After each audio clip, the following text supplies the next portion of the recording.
Bismillahirrahmanirrahim. Assalamualaikum warahmatullahi wabarakatuh. So, continuation ng ating video. So, gumawa pa tayo ng isa. So, dito tayo mag-germinate ng tatanim tayo ulit ng okra kasi nakabili na yung pamangkin natin kahapon ng seedlings ng okra. Na-order na natin yung isa pang okra. Kala ko kasi hindi siya bibili.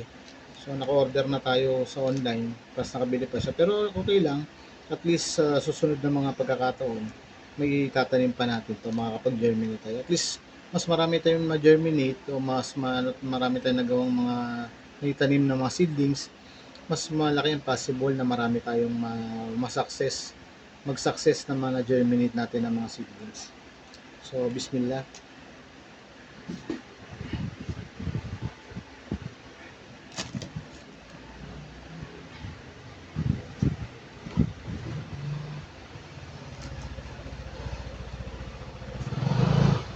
And we're back.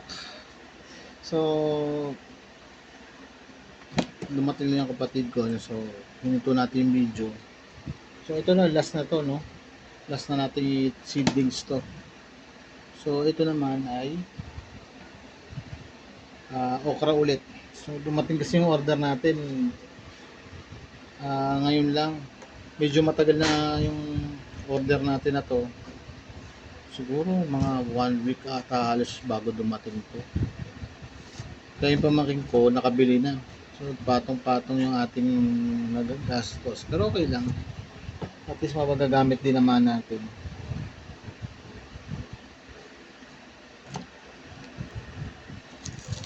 So sa mga po PWD, no, sabi ko nga, gumagawa ko ng mga videos o mga content na ganito just to give you inspiration kasi sa PWD rin, kailangan po natin maghanap ng paraan kung paano, saan tayo mag-enjoy, mare-relax at the same time na nag-enjoy, nag-relax tayo, may kapaki-pakinabang yung mga ginagawa natin. Kasi talagang alam naman natin na medyo limitado yung ating mga nagagawa din bilang kapansanan. So, sa simpleng paraan na nag-enjoy tayo, masaya ang ating pakiramdam, nakaka-relax tayo, yung ginagawa na natin, sabi ko nga kanina, is merong pakinabang. Katulad nito, yung tinatanim natin is mga buto na halaman na gulay na magagamit din natin. So, aside from that, sabi ko nga kasi nagpipinta rin ako. So, I'm an artist painter, visual artist. So, pwede rin naman no, na magpinta. So, na something na mag-enjoy kayo, na mare-relax kayo. At the same time, yung piece nyo o yung pyesa nyo sa artwork is may mensahe. No? You express yourselves by your art piece. So, ganun. So, inshallah, itatanim na natin itong ating okra. So, bismillah.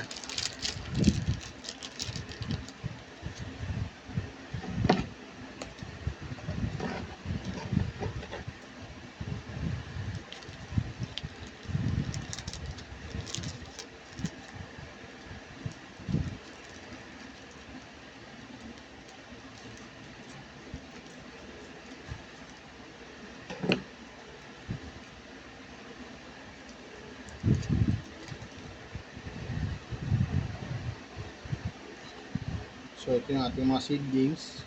Yung iba, ginagawa nila, binababad sa tubig, tapos kung sino yung lumubog or umapaw o lumutang, ay lumubog, yun ang gagamitin nila sa pagtatanim. So, yung iba naman, nag-germinate nila, pinapatubo nila yung ugat, ini-sprayan nila sa tissue, doon nila pinapaugatan. So, sa atin, pwede naman na direct, no, direct na natin ilalagay sa soil. So, bismillah.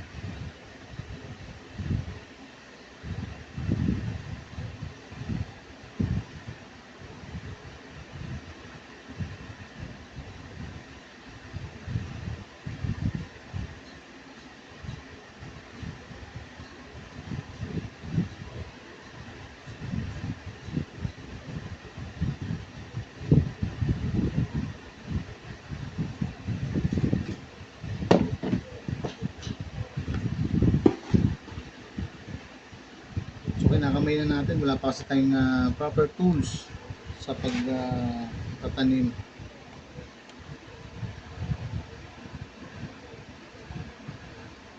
No? Ayan. Ayan na siya.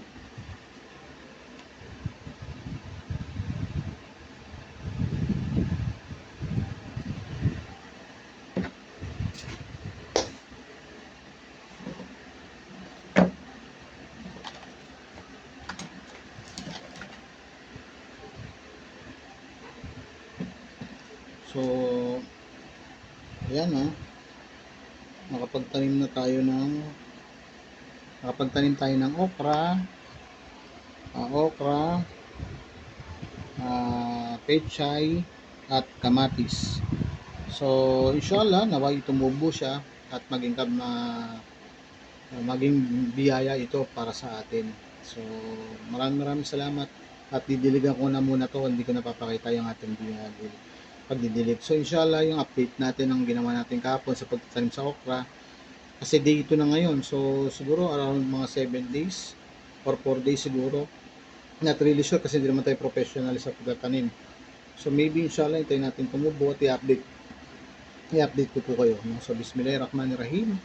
Assalamualaikum warahmatullahi wabarakatuh. Ito po muli si Jamal Ahmad, isang person with disability na nag-iwan po sa inyo ng paalala sa lahat na always be humble, kind, kahit na kung ano ang meron po kayo, kung ano mang yaman ang meron kayo dito sa dunya, dito sa mundo, ay baliwala rin po yan. Always keep in our hearts, our mind, and our soul na dapat tayo mapagkumbaba. Yun lamang at maraming salamat. Magandang hapon o magandang tanghali. Assalamualaikum.